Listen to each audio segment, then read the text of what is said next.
Hello guys, it's Eli from Nintendo Network 64. I reviewed Pokemon Sun and Moon for Nintendo Enthusiasts and Enthusiast.gg. You can read my review over there. I decided to make a separate video, kind of a review discussion, a little less formal, a little more casual on my thoughts on the game. Give you an idea of whether I thought it was a great new entry or maybe there were a few things lacking. Overall, I thought Pokemon Sun and Moon were really good, really solid, lots of good enhancements and advancements in the Pokemon franchise.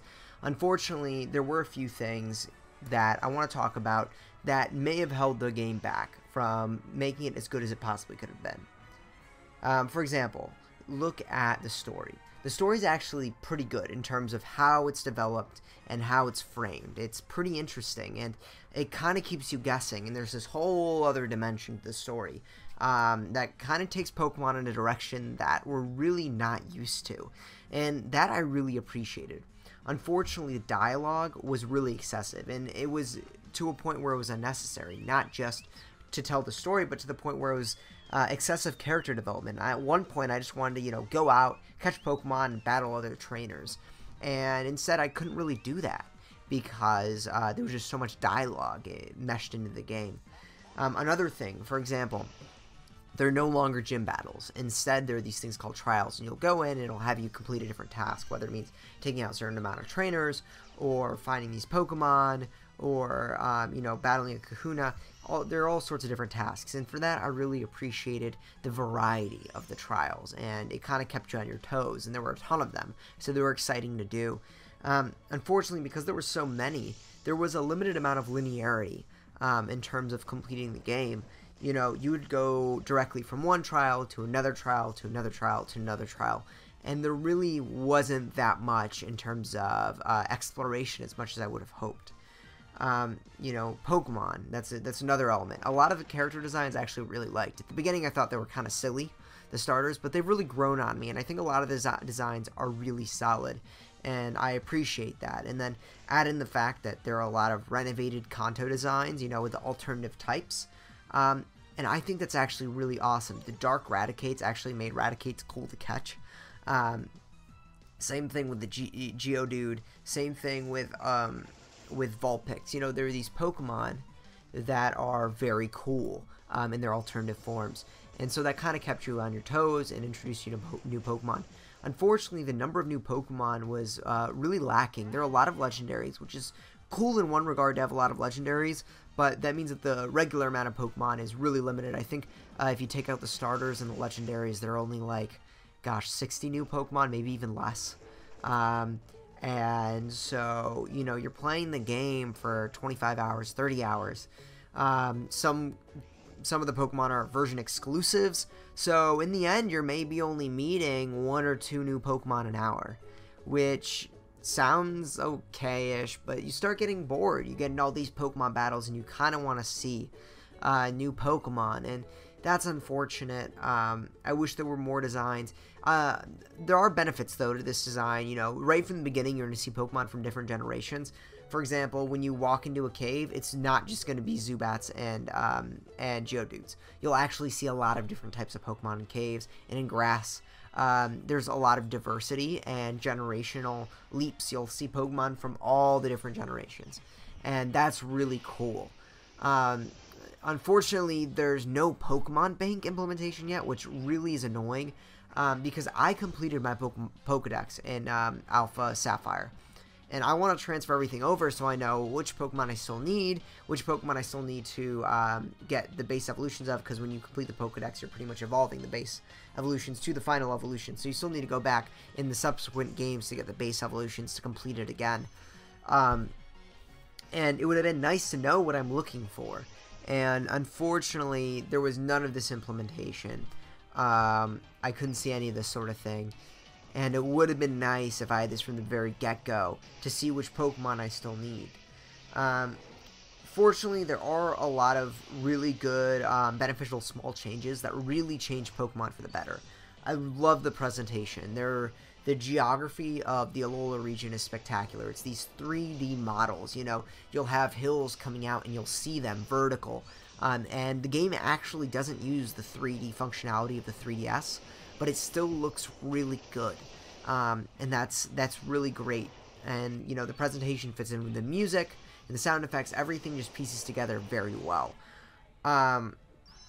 And that was really spectacular. Other small changes include, you know, the fact that there aren't any HMs anymore. You know, in previous games, if you wanted to surf on water, you'd have to get the HM Surf, and then you'd have to have a Pokemon in your party that is able to know the move Surf and can surf on the water, and it's this whole waste of space if you don't actually want to use that Pokemon. All these sorts of elements. This game improves upon that. Instead, you have these things called Ride Pokemon, and at any moment you can call these Pokemon. They don't take up space in your party. I think there are 8 different Ride Pokemon. There might be less. And, for example, if you want to fly somewhere, you'll just call a Charizard, and it will take you, and it'll fly you anywhere. If you want to, you know, travel very quickly, you can call a Tauros, and it will just run you around the area really quickly, smash through obstacles. No longer are there HMs, and that's a really spectacular improvement. Another great improvement is just small battle mechanic changes. For example, now after you beat a Pokemon, the next time you face the same type of Pokemon, you will actually see whether your moves are super effective, not very effective, or just regularly effective. And, you know, for most of us that have been playing Pokemon for a long time, we have type advantages memorized already, so it's not a huge deal, you know, it's whatever. But for a lot of new players, it's definitely beneficial to have it out there to see whether your moves are going to be super effective or not, and how to plan your strategy. So that's definitely really cool. So those subtle changes definitely enhance the experience, and it's definitely stuff I want to see the developers keep when they develop Pokemon games in the future. There are other small additions. For example, there's a new battle mode where it's 4 players. Everyone battles one Pokemon at a time, and you can choose to attack whichever of the other 3 Pokemon you want. It's kind of strategic because you're battling all players against all players. It doesn't really make any impact, though, on the main story. Like, you're not going to be going through the story and see these types of battles at any point throughout the campaign. You actually have to go to a special place to do these 4-on-4 battles. And then there are other changes like Z-moves. This is actually pretty big in the game, and it adds strategy. Once per battle, you'll be able to use a Z-move, which is like an ultra-powerful type move. It's strategic because, number one, you have to choose which Pokemon you want to use for which type. So each Pokemon can only use one type of Z-move at a time. So, you know, I had the Fire starter, and I assigned him the Dark Z-move. So once per game, or once per battle, I could use an ultra-powerful Dark move. Or if I wanted, I could switch out one of my other Pokemon who had a different Z-move, like a Ground-type Z-move or whatever. So you had to plan which Pokemon would have which Z-moves, which is definitely strategic. And then the other element of strategy is you want to choose when to use the Z-move, because you only get one per battle. Do you use it at the beginning of the match, and then you end the battle quickly? That way you get, you know, the enemy has less turns to attack. That's definitely really great. Or, you know, what if the enemy has this good Pokemon waiting in the back? And it might be better to save your move for when a good Pokemon pops out, so that you can take it out quicker. You know, these are definitely all considerations you should take. And so I really appreciated the new strategy. I didn't think that this was just something that, you know, is a throwaway. It's definitely adds a new element for you to think about in these Z-moves. And I also appreciated the fact that other elements introduced in the past weren't necessarily taken away. There are Mega Evolutions in this game, for example. That's a thing that exists. And I thought that would be a one-generational thing, and it's not. So I definitely appreciated all of these new enhancements that improved the game. 2 other small gripes. First of all, there is a very limited endgame. So, like, it exists. There are side quests there. There are legendary Pokemon to catch after you beat the game. The game isn't too long. It took me, I think, 24 hours when I finished the game. But there, you know, there's no battle royale, or I guess there is, but it's not what you think of.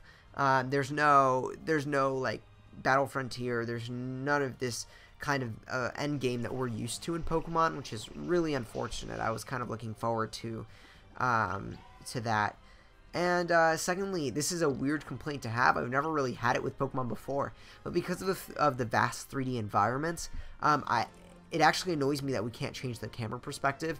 You'll be running down, and there will be this wide open area, and the camera won't shift, so you'll want to see something to the right. And instead of just turning the camera and seeing what's to the right side, you'll have to physically, you know, run over to the right side of the environment to check out what's there. And that's really annoying.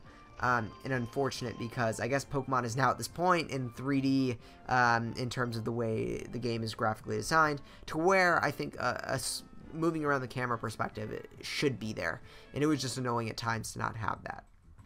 So overall, I think that Pokemon Sun and Moon are really solid games. I gave them an 8.5 on Nintendo Enthusiast because there just are so many excellent new small features added.